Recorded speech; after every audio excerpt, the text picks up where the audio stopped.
Cot A2।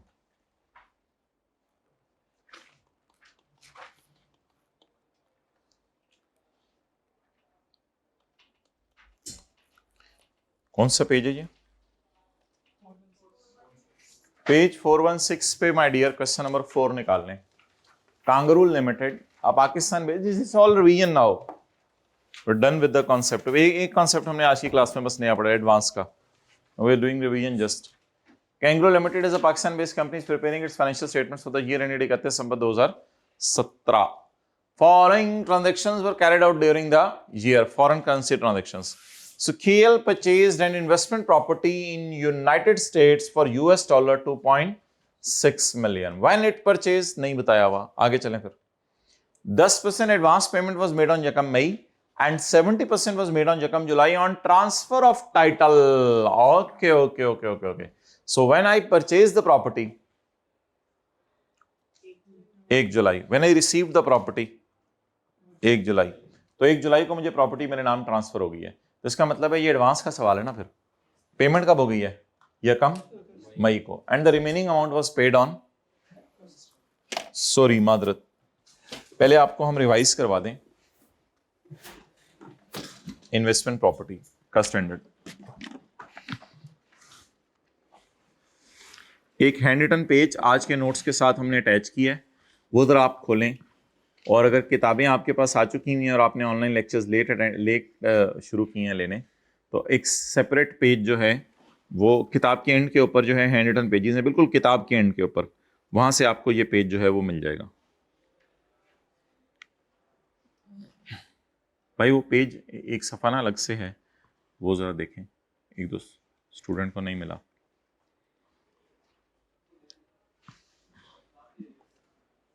ले आए ना, इधर नहीं मिला हुआ, इसको कहीं ला दे।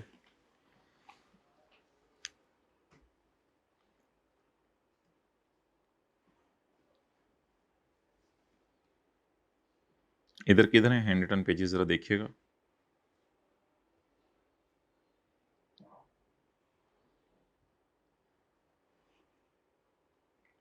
कोई नजर आ रही है हैंड रिटन पेजेस?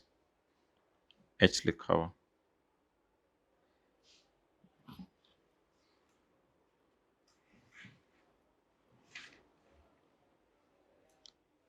ABCDEFGH,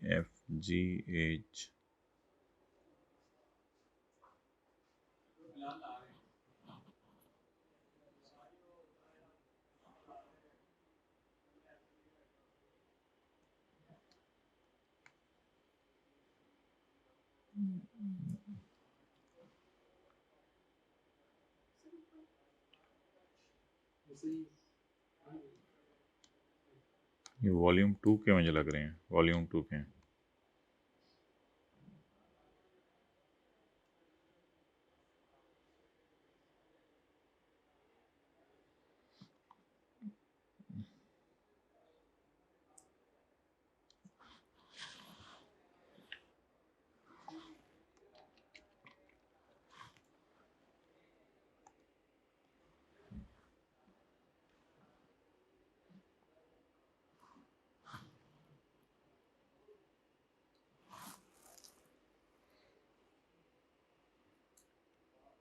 भाई उससे कहीं वो जो नोट्स है ना, मुझे USB में दे दे।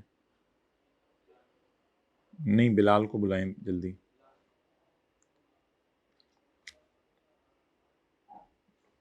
असल में अब ये लैपटॉप दूसरे, इसमें डाटा भी नहीं है।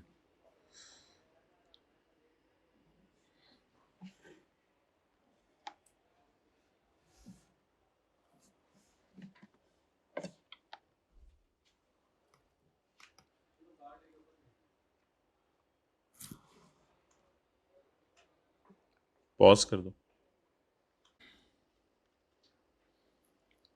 ओके जी, ये बुक के एंड के ऊपर हैंड रिटन पेजेस हैं जिन्होंने लेट लेक्चर ज्वाइन किए हैं, और वैसे जो है वो हमारा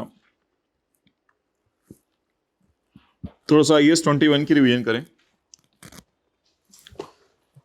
सॉरी IAS 40 की। लैंड एंड बिल्डिंग हम लेते थे IAS 40 में इन्वेस्टमेंट प्रॉपर्टी में, और किस पर्पस के लिए लेते थे? लैंड एंड बिल्डिंग हम 2 पर्पस के लिए लेते थे। अगर तो सेल के लिए ली हुई है फिर तो IAS 2 लगेगा, अगर एडमिन पर्पस के लिए भी है तो फिर तो IAS 16 लगेगा। लेकिन अगर हमने किराए पे देने के लिए ली हुई है या कीमत बढ़ने के लिए ली हुई है, किराए पे देने के लिए और कीमत बढ़ने के लिए, और किराए पे देने के लिए या कीमत बढ़ने के लिए, तो कौन सा स्टैंडर्ड लगेगा? IAS 40। IAS 40 का नाम है इन्वेस्टमेंट प्रॉपर्टी। ये डील करते हैं ओनली लैंड एंड, पेज मिल गए, पेज भाई वो page, IAS 40 investment property only land and building. ये आज के नोट्स का पेज नंबर 2 है, जो यूट्यूब में नीचे लिंक के अंदर ड्राइव के नाम से लगा हुआ ना, डिस्क्रिप्शन में जाके देखा करें, गूगल ड्राइव के नाम से नाइक नाम आ रहा होता है या किसी भी नाम से आ रहा होगा, उसको डाउनलोड कर लें। इनिशियल रिकॉग्निशन जो है वो इन्वेस्टमेंट प्रॉपर्टी की कॉस्ट के ऊपर होती है। अगर फ्यूचर इकोनॉमिक बेनिफिट्स अवेलेबल हों तो, और ले आए ना एक सफ़ा। इनिशियल मेजरमेंट होती है कॉस्ट के ऊपर, जिसमें आपकी cost such as professional fees और जो चीज़ें एसेट की कॉस्ट में आप डाला करते थे IAS 40 में। सब्सिक्वेंट मेजरमेंट में आपके पास 2 चॉइसेस हैं। IAS 40 में बताया आपके पास कितनी चॉइसेस हैं? सब्सिक्वेंट मेजरमेंट में 2। या चीज़ों को किस पे रखें? कॉस्ट पे, या चीज़ों को रिवैल्यूएशन मॉडल पे नहीं, फेयर वैल्यू मॉडल पे, या चीज़ों को रखें फेयर वैल्यू मॉडल पे। Okay, let's do. ये क्वेश्चन आपको करने की जरूरत नहीं है, बस आपने देखते रहना है। Land and building is purchase on Ekam January 11 for ₹70 including land of 30। तो 30 की लैंड है तो फिर 40 की क्या है? Building. Life of building is 10 years। Building की लाइफ कितने साल है? 10 years। Fair value of property is ₹95। Rent पे फेयर वैल्यू ऑफ प्रॉपर्टी ₹95 होगी पूरी प्रॉपर्टी की। एंड 65 ऑन 31 दिसंबर 12। 31 दिसंबर 11 को इसकी फेयर वैल्यू थी 95 और 31 दिसंबर 12 को इसकी फेयर वैल्यू हो गई 65। ओके, अब आप हजरात मुझे ये बताएं कि if I am following cost model then the things are very easy. What is the cost total? 70। इसमें लैंड कितनी है? 30। तो बाकी किसकी प्राइस है? बिल्डिंग की। तो 70 - 30 बाकी बिल्डिंग है। अब एंट्रीज क्या करेंगे कॉस्ट मॉडल में? कॉस्ट मॉडल में बोलें investment property debit cash credit with the amount of 70। Year and के ऊपर डेप्सिट करना है पूरे 70 को या 70 में पड़े हुए 40 को? 40 को। 40 divided by 10, 4 is the depreciation. ये होगी 31/12/11 की एंट्रीज, 2011 की 2 एंट्रीज। और जब अगला साल आएगा तो फिर दोबारा एंट्री कर देंगे depreciation debit account depreciation credit. तो ये 2 सालों की एंट्रीज होगी under the cost model. But if I am using fair value model, तो I will suggest you to prepare a T account. बेहतर है कि आप एक टी अकाउंट बनाएं। टी अकाउंट बना के मुझे बताएं इन्वेस्टमेंट प्रॉपर्टी कितने की बाय की। अब आप ये ना देखें कि इसमें 30 की लैंड है, अब इसमें ना देखें इसमें 30 की लैंड है, क्योंकि डेप्रिशिएट नहीं करनी। जीआर एंड पे कितने की हो गई? 95। तो बताएं पी एंड एल में क्या जाएगा? 20 बैलेंसिंग निकलेगा, 25 का गेन। अगले साल का ब्रॉड डाउन और कैरी डाउन 65। आप बताएं 95 वाली चीज गिर के अगले साल के एंड पे किस पे चली गई? 65 पे। तो क्या लॉस आया? 30 का लॉस। एंट्रीज अब यहां से करेंगे हम। सिर्फ एक कॉपी चाहिए, वो जो नीचे वाला सफा है। हाँ बस ये जी। एंट्री बताएं। Investment property debit cash, investment property debit fair value gain in P and L credit. Investment property अगले साल एंट्री होगी investment property credit P and L debit. तो ये 3 एंट्रीज हमने की है। उसको कहो ये शोर कहां से आ रहा है, इनको चुप करवाएं। कॉस्ट मॉडल में हम एसेट किस पे शो करते हैं? Minus accumulated impairment. और पी एंड एल में क्या नजर आती है? डेप्रिसिएशन। और फेयर वैल्यू मॉडल के अंदर हम शो करते हैं एसेट किस पे? बैलेंस शीट में किस पे? फेयर वैल्यू पे। और पी एंड एल क्या शो करता है? Gain loss due to fair value adjustment. And do not depreciate. ये सारा आप लोगों ने पढ़ा हुआ है। अब मोहतरम मेरे ख्याल से अब ऐसा करते हैं कि अब हम एक इन्वेस्टमेंट प्रॉपर्टी बाहर के मुल्क में खरीद के उसका टी अकाउंट बनाते हैं। मैं आपको मशवरा देता हूं कि आप 2 मिनट में खुद ट्राई कर लें ये टी अकाउंट बनाने की। हमने एक इन्वेस्टमेंट प्रॉपर्टी ली है यूएसए में फॉर कैपिटल एप्रिसिएशन, जिसकी कॉस्ट है $30 ऑन जगह जनवरी 15। एक बार देख लें सवाल। फेयर वैल्यू ऑन पहले साल का एंड इज $70 एंड दूसरे साल का एंड इज $25 और डॉलर का रेट भी बदल गया। तो टी अकाउंट बनाएं जरा इन्वेस्टमेंट प्रॉपर्टी का। ये सवाल खुद करें, इसमें इसको लेटेस्ट रेट के ऊपर लाएं ईयर एंड पे।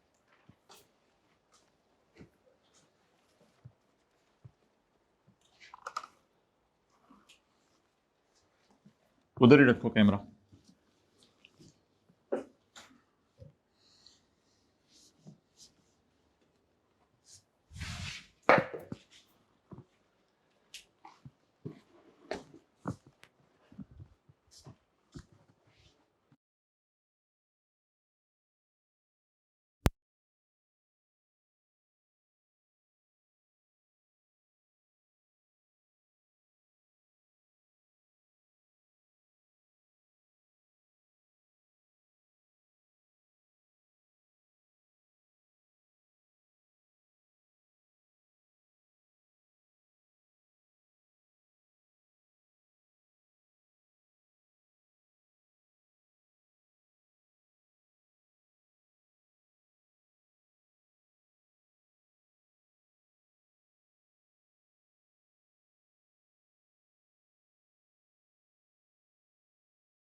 We purchased a property in USA for capital appreciation costing $30. Fair value was this and this. Okay. अच्छा जी, मैंने आपको कहा कि नॉन मनी आइटम को ईयर एंड पे लेटेस्ट रेट पे नहीं लाना, और आप लोग इन्वेस्टमेंट प्रॉपर्टी को ईयर एंड पे लेटेस्ट रेट पे ले आए हैं। भाई वो असल में मसला ये है कि फेयर वैल्यू जब मॉडल फॉलो होगा तो हम उसको इस वजह से ईयर एंड पे नहीं ला रहे लेटेस्ट रेट के ऊपर कि ये मॉनेटरी आइटम बन गया, ये है नॉन मनी आइटम। लेकिन नॉन मनी आइटम में जब रीवैल्यूएशन मॉडल यूज हो रहा होगा तो ना चाहते हुए भी हमें उसको किस पे लाना पड़ेगा, लेटेस्ट रेट पे। ये रीवैल्यूएशन मॉडल नहीं है, वो IAS 16 का है, इसका नाम फेयर वैल्यू मॉडल है जी। ये तो पिछला सवाल था, इसको छोड़ें जी। इन्वेस्टमेंट प्रॉपर्टी बोले जी माय डियर, कितने की खरीदी है? यकम जनवरी 15, cash $30 multiplied by 130 is equal to 3900। अब ईयर एंड के ऊपर मेरी इन्वेस्टमेंट प्रॉपर्टी की वैल्यू बढ़ गई और इन्वेस्टमेंट प्रॉपर्टी की वैल्यू बढ़ के चली गई $70 पे। लेकिन अब $70 पे अगर लाना है तो डॉलर का रेट तो बदल गया है ना, हिस्टोरिकल कॉस्ट पे तो रखा नहीं हुआ। अगर हिस्टोरिकल कॉस्ट पे पड़ा रहता फिर कोई मसला नहीं था। अभी ये हिस्टोरिकल कॉस्ट पे पड़ा है या लेटेस्ट रेट पे लाने, तो $70 की प्रॉपर्टी होगी, लेकिन डॉलर भी कितने का हो गया? 135 का। आप बताएं 31/12/15 की रात को $70 इंटू 135 9450। आप बता दें अगर 3900 वाली चीज 9450 पे लेके जानी है तो what will be my gain? जी बोलें। 5550। आप दो एंट्रीज बोल दें हमारे साल की। Investment property debit cash credit with the amount of 3900, investment property debit P&L credit with the amount of 5550। यकम जनवरी 16 ब्रॉट डाउन 9450।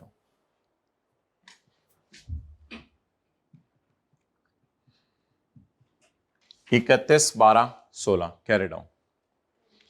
अच्छा वैसे एक चीज नोट करें जरा, इधर देखें, $30 $70 हो गए थे, प्रॉपर्टी महंगी हो गई थी, और डॉलर भी अब 135 रुपए का हो गया है। तो बेसिकली ये दो गेन है, एक है फेयर वैल्यू गेन, प्रॉपर्टी $40 महंगी होगी, और एक है एक्सचेंज गेन। लेकिन दोनों को ही हम कहां ले गए, अलग अलग नहीं करना पेपर में इनको, इकट्ठा ही बस दोनों को P&L में ले गए। ओके, अब बोलें अगले साल में प्रॉपर्टी की वैल्यू क्या हो गई? $25, और डॉलर कितने का हो गया? 132।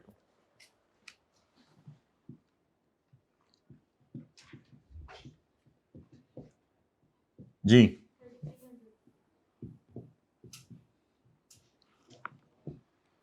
आप बता दीजिए 9450 वाली चीज कितने पे चलेगी? 3300। So what will be the loss? 6150।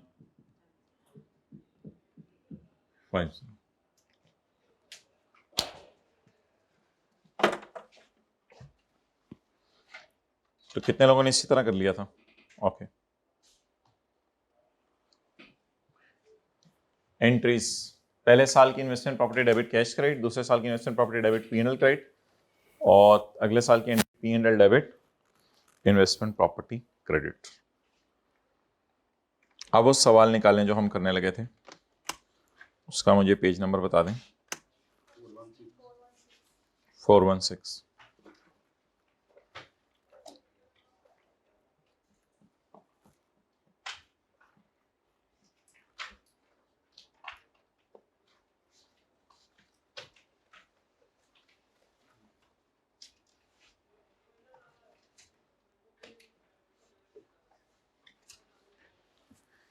King Royal Limited is a Pakistan-based company is preparing its financial statements for the year ended 31 December 2017.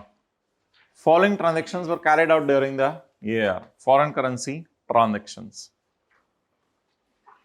KL purchased investment property in United States for $2.6 million.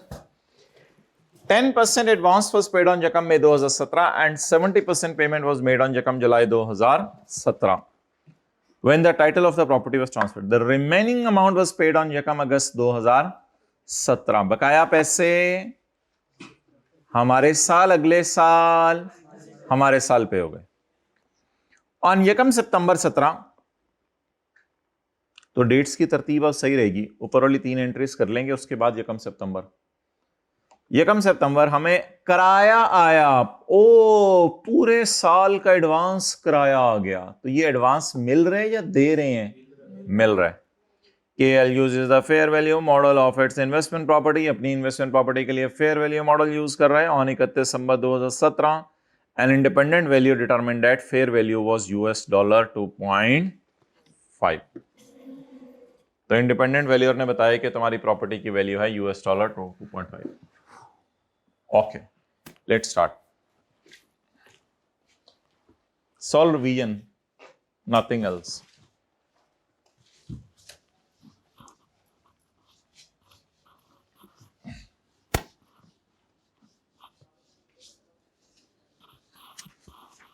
पहले entries करें ना जल्दी से.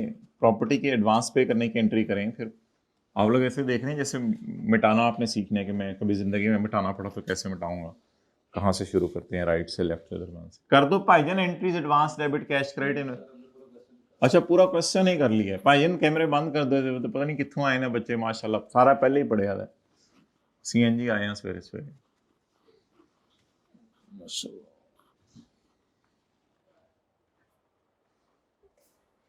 क्या है, white board बड़े मिटाने में टाइम लगता है या लिख ज्यादा लिया हमने आज? अच्छा जी, ओके.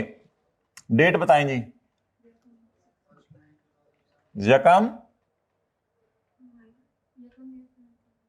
यकम अप्रैल.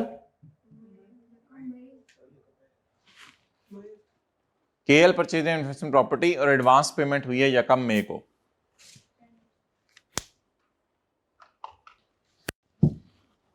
देखना क्यों प्रोजेक्टर मिसिंग करता है. लैपटॉप लगा अभी छोड़ो. यकम मई 2017. वर्किंग कर लें, वहां उससे ले आया हूं. वर्किंग कर लें जी माय डियर. कितने की इन्वेस्टमेंट प्रॉपर्टी है? 2.6 मिलियन की. 10% पेमेंट कब होगी? यकम मई को. 70% पेमेंट यकम जुलाई को. बाकी यकम अगस्त को. जी, यकम मई को 2 इंटू 10%, $0.26 मिलियन. ऐसा ही है. बस ठीक है, अब जिस तरह उसने लिखा उस तरह चलने दो, कोई मसला नहीं है इतना. आपने जैसे किया वैसे भी ठीक होगा. जी बोले आगे.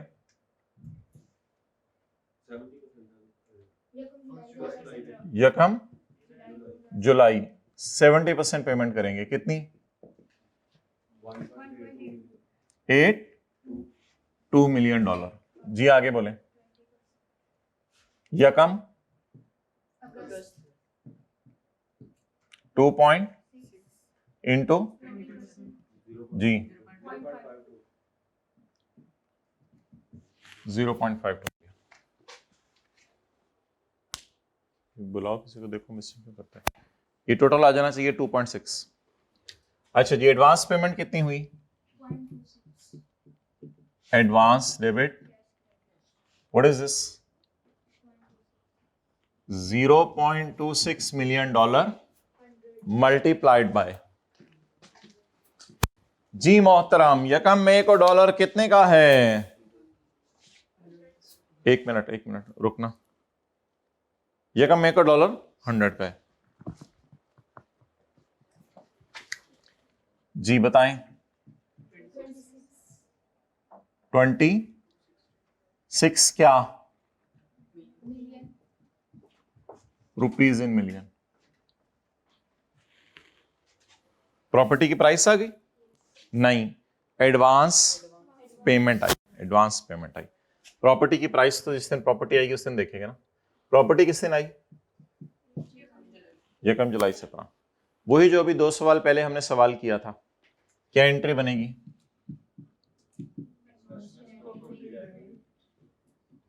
Investment property debit, advance credit, cash credit और पेबल क्रेडिट। अच्छा जी, एडवांस को किस अमाउंट पर हम रिकॉर्ड कर चुके हैं? बस इसको एज इट इज नीचे उतार लें। आप बताएं कैश कितना इन्वॉल्व हुआ?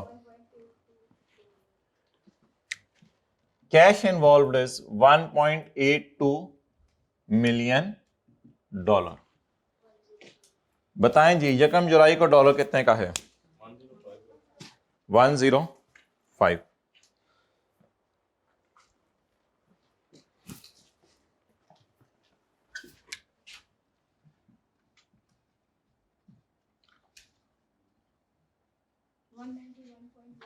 $191.1।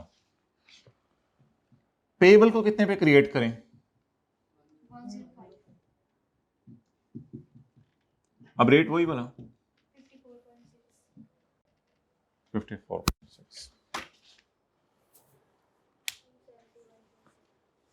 जी, अब इन्वेस्टमेंट प्रॉपर्टी से क्या लिखूं? बैलेंसिंग। इसकी प्राइस को, इसको स्पॉट रेट पे रिकॉर्ड नहीं करना। जब भी कभी एडवांस पे कर दिया तो इसको स्पॉट रेट पे रिकॉर्ड नहीं करना, क्योंकि ये वाली फिगर 105 पे पड़ी है और ये फिगर 100 पे पड़ी है। अब ये बैलेंसिंग यही आएगी। असल में हमें बचत हो गई।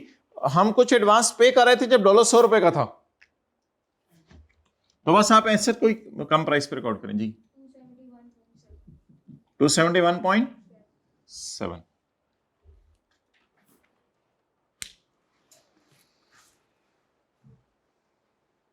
आगे बोले जी।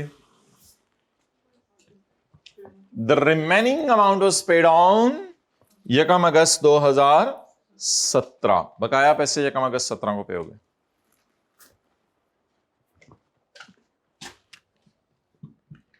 अगस्त को क्या लिखते होते हैं? 8 लिखते होते हैं ना। वैसे इसमें बेहतर है कि यकम अगस्त से लिखा करें, इस तरह तो पेपर में सोचने में टाइम लग जाता है। बस यकम अगस्त 17 जी। बोले कैश क्रेडिट करें पहले। इसमें कैश क्रेडिट कितना? 0.52 million dollar multiplied by rupees. Dollar कितने का हो गया जी यकम अगस्त को? 10। डॉलर के साथ 1 रुपया एक लगा हुआ है, डॉलर के साथ 1 लगा हुआ है, इसलिए मल्टीप्लाई वाला सवाल है। ये वो जी माय डियर बोले। हाँ जी 56.16। और डेबिट?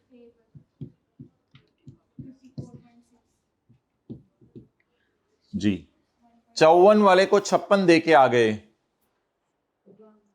गम एक्सचेंज लॉस जी कितना? 1.56।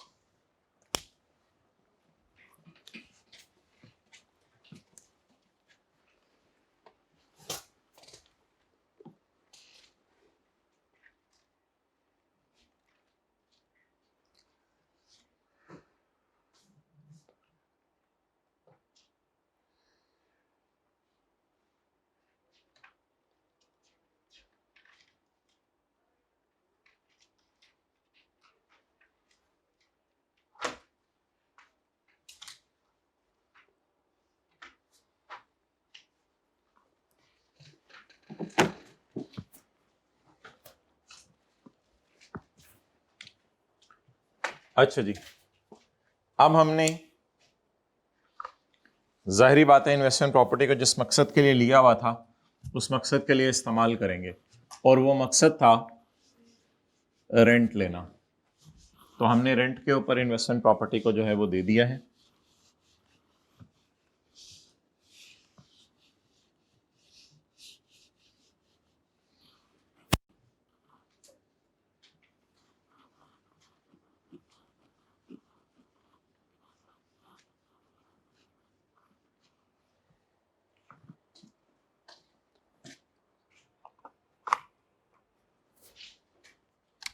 जी किस दिन किराए पे दिया है?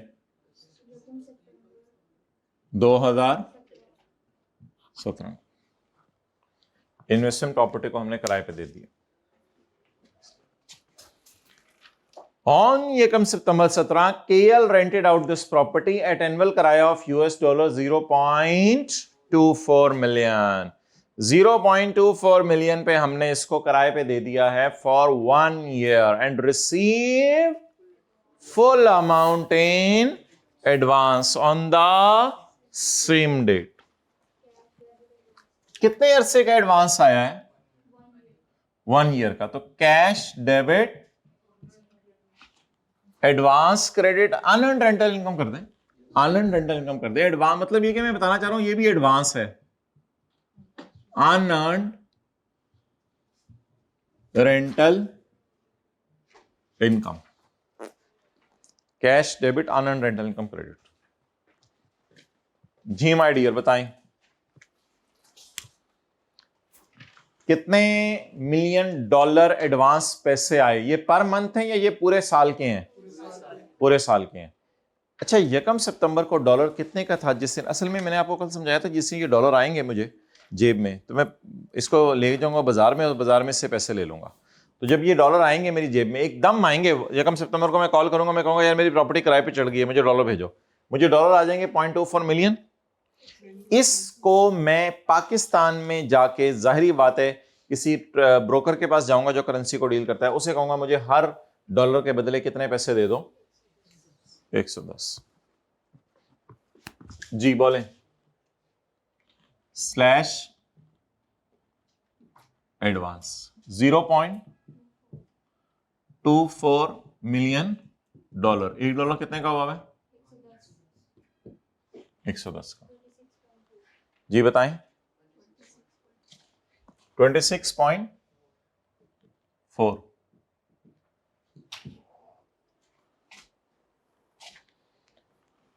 Rupees in million.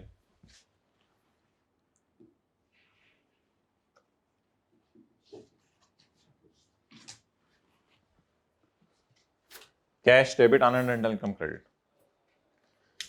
आप बताएं आगे हम आप पढ़ें कि ईयर एंड पे फेयर वैल्यू क्या है। अब मुझे बताएं कि अनअर्न्ड रेंटल इनकम क्या कभी जिंदगी में अर्न कर सकेंगे हम? कब अर्न करेंगे? जब प्रॉपर्टी किराए पे देंगे। प्रॉपर्टी तो किराए पे दी रखी है, यकम सितंबर से किराए पे दी हुई है। सितंबर में किराया कमाया, अक्टूबर में किराया कमाया, नवंबर में किराया कमाया, दिसंबर में किराया कमाया। ये अनअर्न्ड हमेशा अनअर्न्ड रहेगी, यानी हमारे अनअर्न्ड को अनअर्न्ड क्यों कहते हैं? अनअर्न्ड को अनअर्न्ड इसलिए कहते हैं इट इज अ लायबिलिटी। इस अकाउंट की नेचर क्या है? लायबिलिटी टू प्रोवाइड सर्विस या टू प्रोवाइड बिल्डिंग। ये हमारी लायबिलिटी है। ये एसेट वाला एडवांस है या लायबिलिटी वाला एडवांस है? आप मुझे बताएं जब भी हमारा ईयर एंड आएगा तो हम इसमें से कितनी रेंटल इनकम रिकॉर्ड करेंगे? ऐसे ना कर लें 0.24 इंटू 4/12। 0.24 को 12 से डिवाइड करूंगा तो क्या आएगा? 1 महीने का फॉरेन करेंसी में रेंट। जब 4 से मल्टीप्लाई कर दूंगा तो क्या आएगा? 4 महीने का डिवाइडेड बाय 12 मल्टीप्लाइड बाय 4, तो फिर क्या आ जाएगा? 4 महीने का फॉरेन करेंसी में रेंट। वो कितना आया जरा मुझे बताएं। 0. मुझे पता है ये करने की जरूरत नहीं है, इसके बगैर हमारा गुजारा चल रहा है। 0.08। इसको अब मैं मल्टीप्लाई कर दूं 31 दिसंबर के रेट से। यही तो करना नहीं है, यही तो करना नहीं है, क्योंकि रेंटल इनकम को अब मैं 31 दिसंबर के रेट पे रिकॉर्ड करूं या एडवांस आ चुका है? जब भी एडवांस आ चुका होता है तो एडवांस है नॉन मनी। नॉन मनी का मतलब है एडवांस को अब आपने वर्सेस वाली कैलकुलेशन से ईयर एंड पे कोई पंगा नहीं लेना। चुप करके एक छोटा सा काम करें, इधर से ही पकड़े एडवांस। 26.4 पाक रुपीज में कितने अरसे का किराया है? 12 महीने का। और हमने प्रॉपर्टी को कितने अरसे किराए पे दे दिया? सितंबर, अक्टूबर, नवंबर और दिसंबर इंटू 4/12। बस ये कर दें। पाक रुपीज को 4/12 कर दें, क्योंकि ऑलरेडी कन्वर्जन हो चुकी हुई है ऊपर। जी 8.8 बोले entry unearned rental income debit और रेंटल इनकम क्रेडिट 8.8।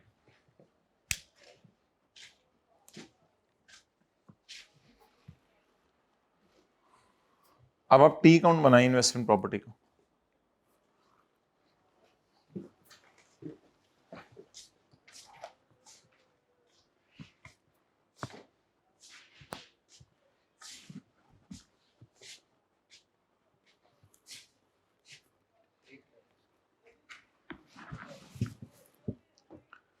अभी कुछ और लगेगा इसके ऊपर, ऐसा ही है?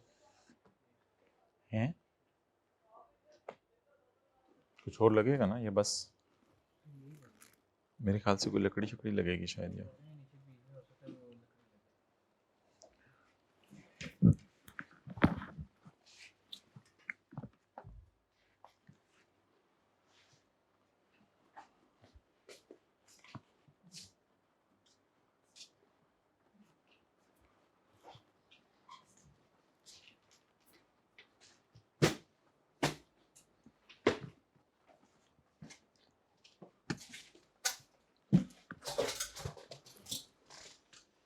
जी इन्वेस्टमेंट प्रॉपर्टी का टी काउंट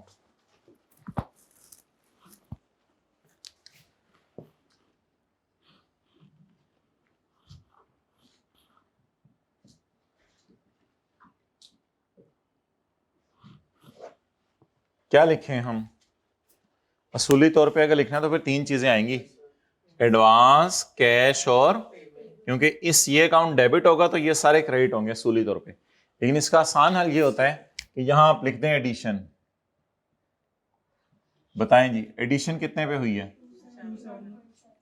271 माना के property plant and equipment investment property और इंटेंजिबल अपनी जात में नॉन मनी है क्योंकि ये रिसीवेबल पेबल नहीं है। लेकिन अगर ये फेयर वैल्यू पे आ जाए तो फिर ईयर एंड पे, क्योंकि वैल्यू फेयर वैल्यू यूज कर रहे हैं, तो फिर एक्सचेंज रेट भी लेटेस्ट वाला।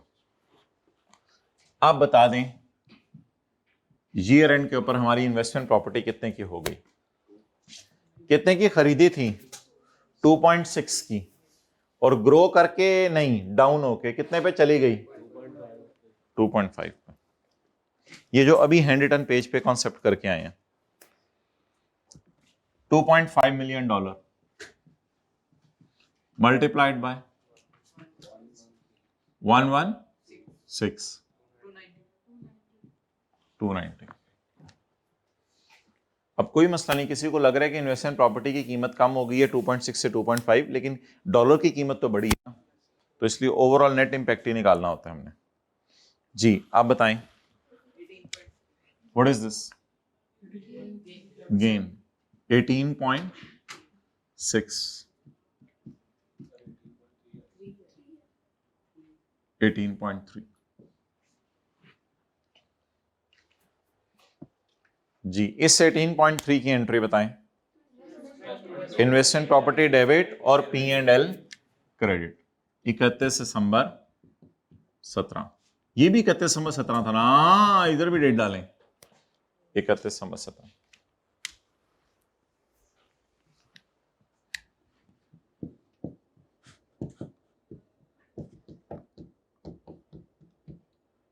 इन्वेस्टमेंट प्रॉपर्टी डेबिट और P&L क्रेडिट या फेयर वैल्यू गेन, जो मर्जी नाम रख लें, 18.3।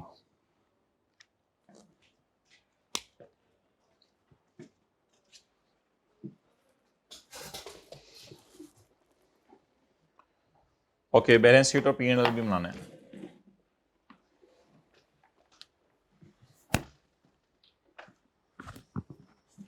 भाई वो कुर्सी पुरानी वाली ढूंढो, कहाँ है, किधर है, क्या चक्कर है? हाँ उन्हें को वो वाली कुर्सी ढूंढे। जी my dear balance sheet P&L। अच्छा वैसे जरा सोच के बताएं इस सवाल में आपके जहन में क्या है। हमने एक प्रॉपर्टी किराए पे चढ़ाई है तो P&L में क्या क्या आना चाहिए? रेंटल इनकम एक आनी चाहिए, और IAS 21 की वजह से जो है वो एक्सचेंज गेन लॉस आना चाहिए। और क्योंकि इन्वेस्टमेंट प्रॉपर्टी फेयर वैल्यू पर है, इसलिए फेयर वैल्यू गेन और कॉस्ट मॉडल तो यूज कर नहीं रहे, हाँ डेप्रिसिएशन नहीं करेंगे, फेयर वैल्यू गेन लॉस आना चाहिए। और P&L में तो ये चला जाए। बैलेंस शीट में क्या आनी चाहिए? इन्वेस्टमेंट प्रॉपर्टी, और साथ पेएबल अगर कोई बचा हुआ है अभी तक तो वो आना चाहिए, वो शायद बचा ही ना हो, और अगर एडवांस कोई बचा हुआ है तो वो आना चाहिए। लेकिन बहरहाल एंट्रीज को देखें और बताएं P&L में क्या क्या जाएगा।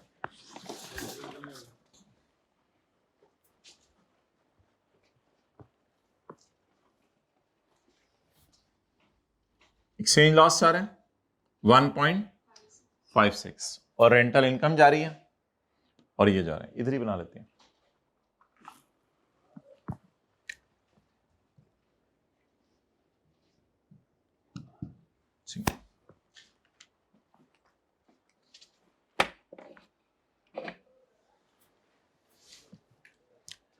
जी माय डियर, एक्सचेंज लॉस बोलें कितना है? 1.56। रेंटल इनकम 8.8, और फेयर वैल्यू गेन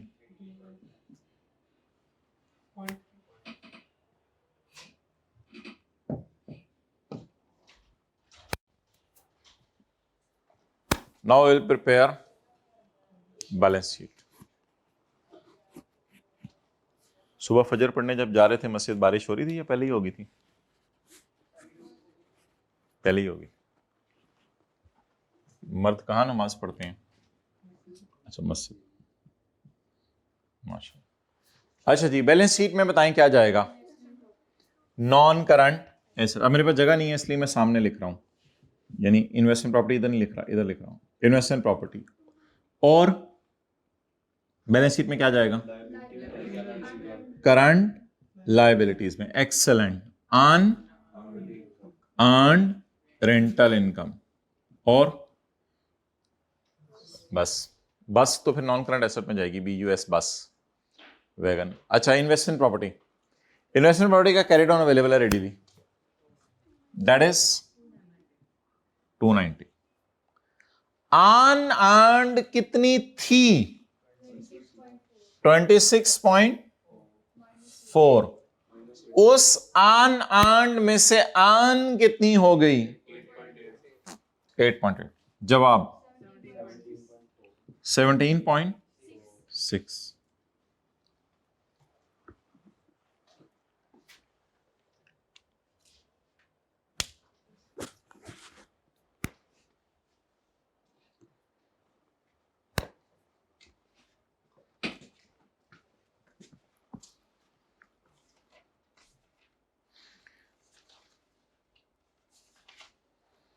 अब आप यहां तशरीफ ले आए।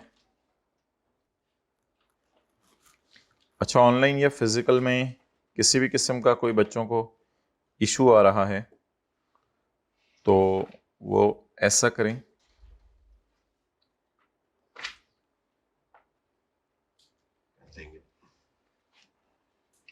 सर आप कैप्टन भिजवाएं, हम ना आज ही रेडी कर देंगे। या वो उससे पूछो अब्दुल्ला से कितनी देर लग रही है, क्या कह रहे हैं। अच्छा भाई किधर है वो, क्या कहते हैं, हाँ एक नंबर देना था। कोई आपको अगर इशू फेस हो रहा है, किसी भी किस्म की डिस्कशन आपने करनी है, तो ये बिलाल भाई टीए हैं।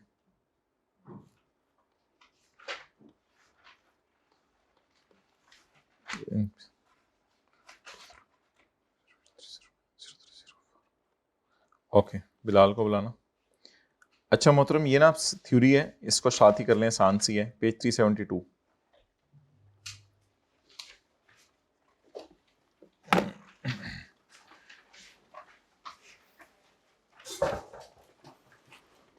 पेज 373 2 भाई, नंबर यही है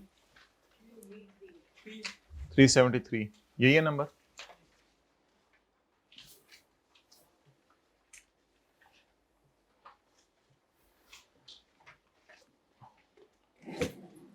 non money items, non money items, इनको इनिशियली रिकॉर्ड किस पे किया जाता है? स्पॉट रेट पे। मिसाल के तौर पे जैसे लिखें, वैसे तो कई एग्जांपल्स हमने कल की हैं, इन्वेंट्री डेबिट, क्रेडिटर क्रेडिट। तो अगर $10 की मैंने इन्वेंट्री खरीदी है और $300 का है, तो जवाब क्या आ गया? 3000। बताएं अब ये पहली लाइन आपको समझ आ रही है? नॉन मनी कौन सी चीज है इसमें, इन्वेंट्री है या क्रेडिटर है? Non money item is initially recorded at spot rate on the date of transaction.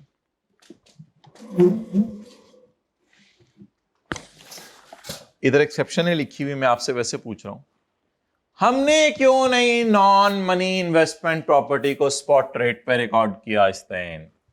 क्योंकि एडवांस वाला सवाल था। नहीं, फिर क्योंकि सवाल कौन सा वाला था? जब एडवांस वाला सवाल होगा फिर स्पॉट रेट पे कैसे रिकॉर्ड करेंगे? फिर तो वो पहले से कुछ ना कुछ एडवांस पे कर, फिर तो बैलेंसिंग आया करेगा।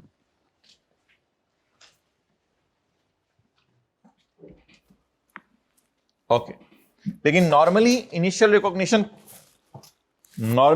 रिकॉग्निशन किस पे की जाती है बोले? स्पॉट रेट पे।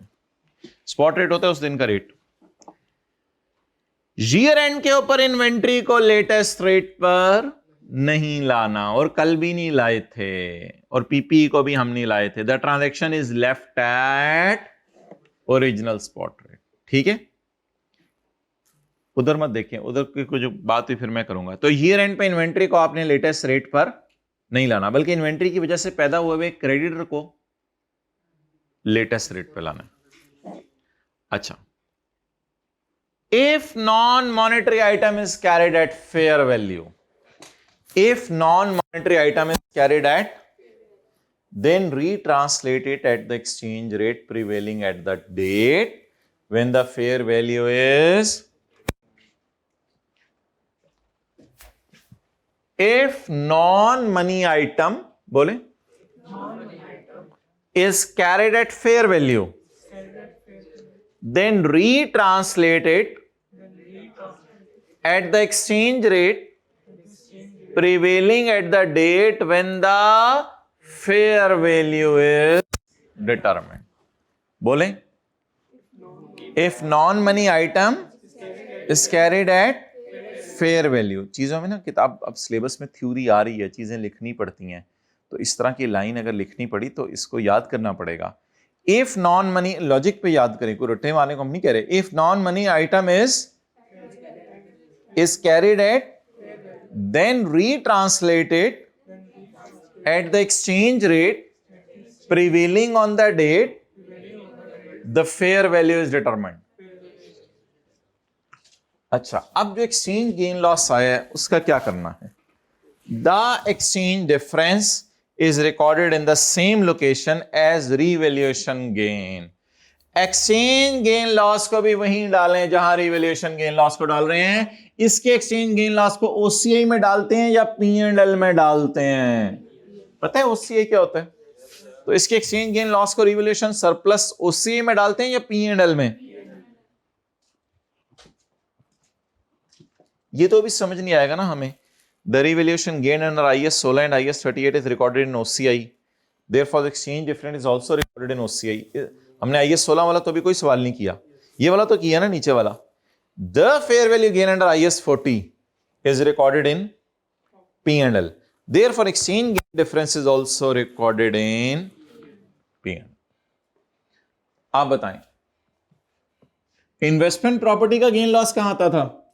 P&L में। इस वजह से exchange currency exchange gain loss भी किधर चला गया?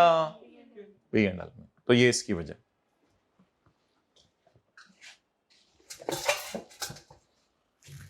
Money items, monetary items, monetary items में यही एग्जांपल दोबारा देखें। Monetary items are initially recognised at spot rate. अब पहले किसकी बात हो रही थी? इन्वेंट्री। अब क्या हेडिंग है? मॉनेटरी। मॉनेटरी में क्या आएगा? Creditor. the monetary item, creditor, debtor, loan, etc.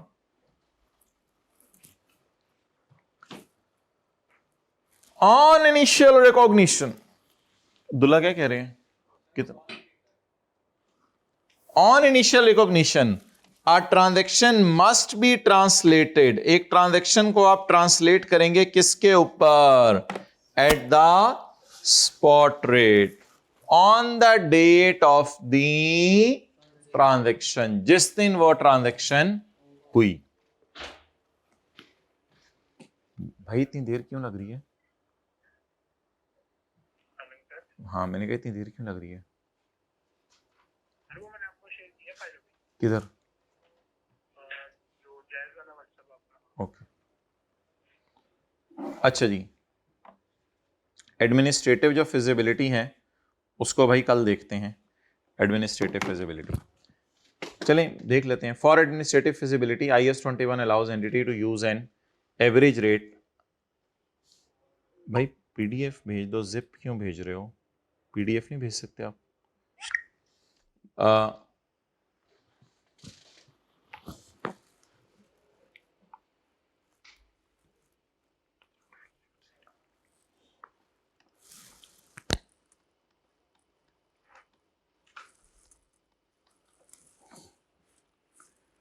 अच्छा मोहतरम, ये ना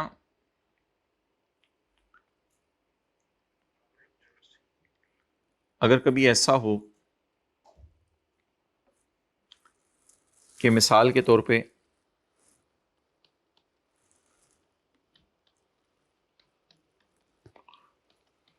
too many sales transactions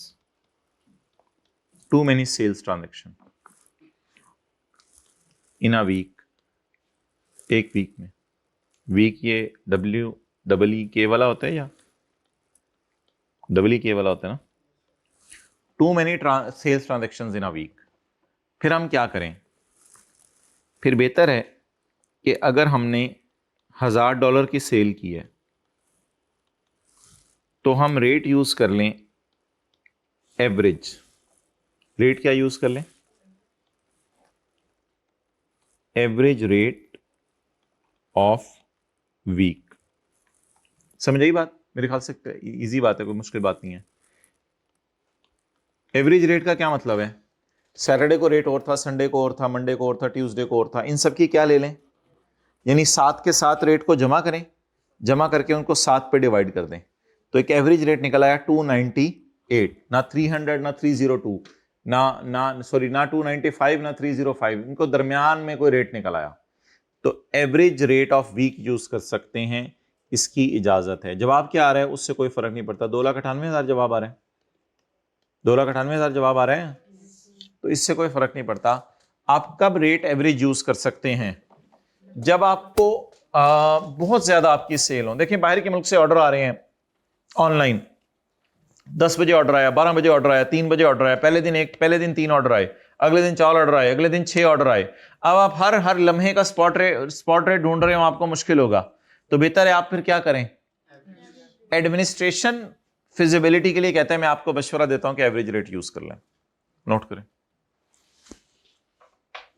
तस्वीर खींच भेजेंगे।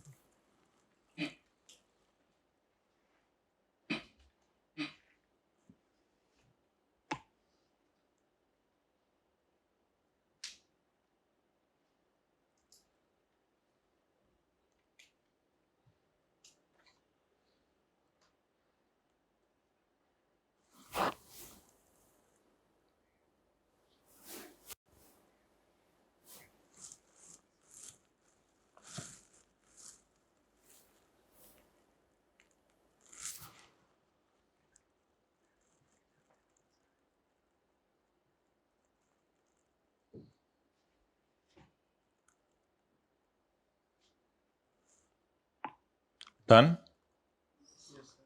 ओके, ये क्या है भाई?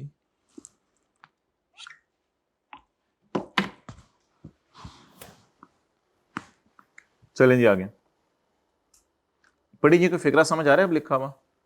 For admin feasibility IAS 20 allows entities to use an for a time period, for a week or a if exchange rate does not fluctuate significantly.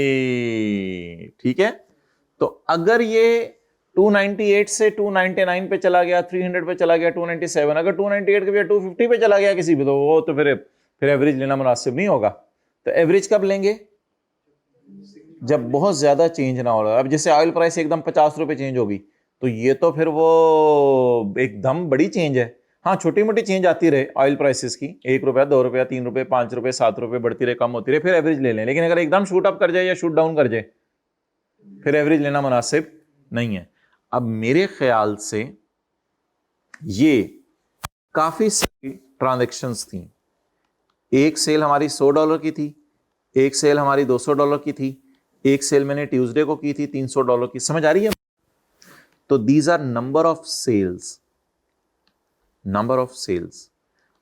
too many transactions combined।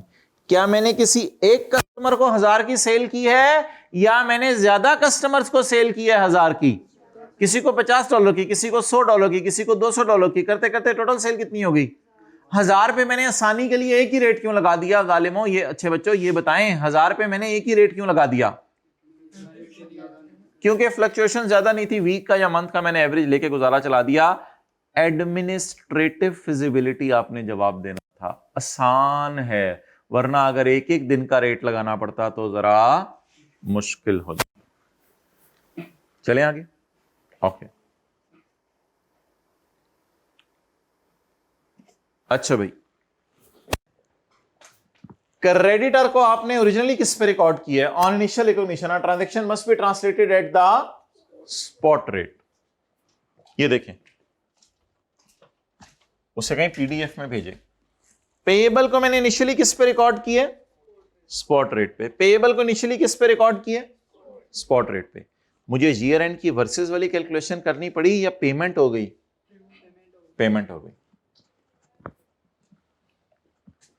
Year and वाली बात मैं skip कर रहा हूं, क्योंकि year and पे मुझे कुछ नहीं करना पड़ा। इधर आए, when the transaction is settled. बताएं जी, पेएबल मनी था, नॉन मनी था? जल्दी बोले, मनी था, नॉन मनी था?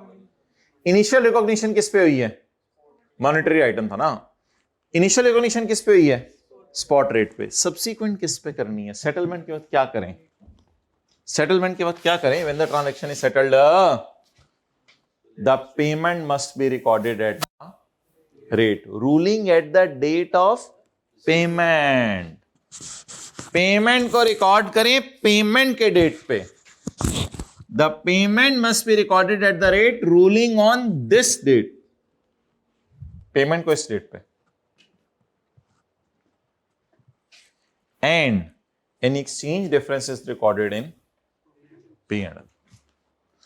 और इस पेमेंट की वजह से जो एक्सचेंज डिफरेंस आया, इसको कहां ले जाए?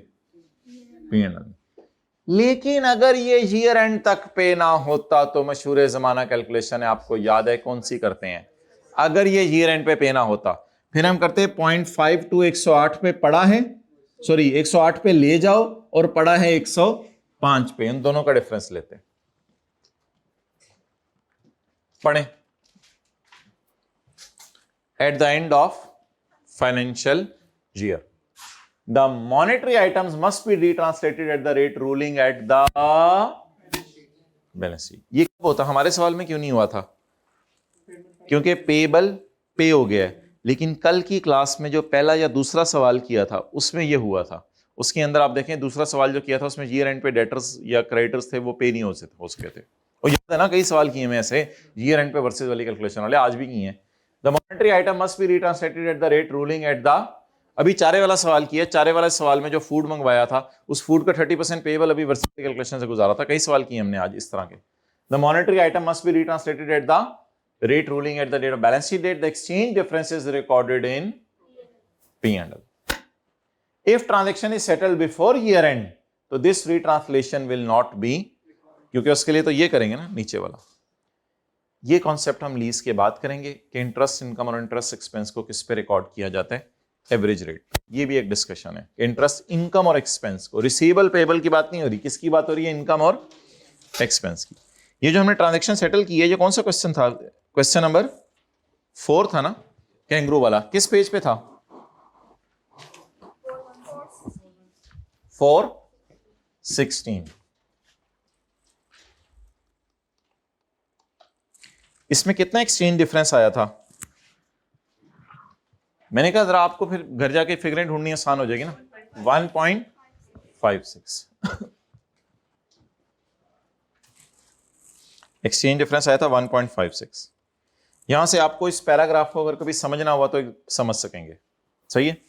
अच्छा, एट द ईयर एंड वाला सवाल किया था अभी पास पेपर का, क्वेश्चन नंबर 2।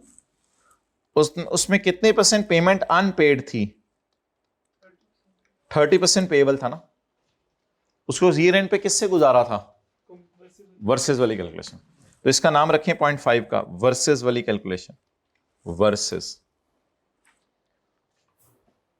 0.6 में ऑटोमेटिकली कैसे वर्सेस हो गया? कैश पे किया ना, जब कैश पे किया, पेबल नेट किया तो वर्सेस हो गया ऑटोमेटिकली। ठीक है जी, होमवर्क के सवाल आज के नोट्स में डाल दिए जाएंगे। इंशाल्लाह कल मिलते हैं। IS 38 तो शुरू करेंगे, लेकिन पहले तो अभी ये खत्म करना है हमने। अस्सलाम वालेकुम। अभी ना ऑन करो, अभी ना ऑन करो भाई, ऑफ करो, अभी पॉज करो। ये देखें भाई, यहाँ ये लेक्चर YouTube पे जाके इस चैनल के ऊपर जहाँ पड़ा हुआ है, उसके नीचे ये IS 21 की फाइल थी और ये लेक्चर नोट्स थे, उसमें होमवर्क दिया हुआ था। तो इसलिए होमवर्क शायद आप नहीं करके आए, फिर होमवर्क आपने देखा नहीं होगा ना। तो इसको डाउनलोड कर लीजिएगा, यहीं से आपका होमवर्क होगा। आज भी यहीं पे आप डाउनलोड कर लीजिएगा, YouTube के ऊपर ही नीचे डिस्क्रिप्शन में। ठीक है, अस्सलाम वालेकुम।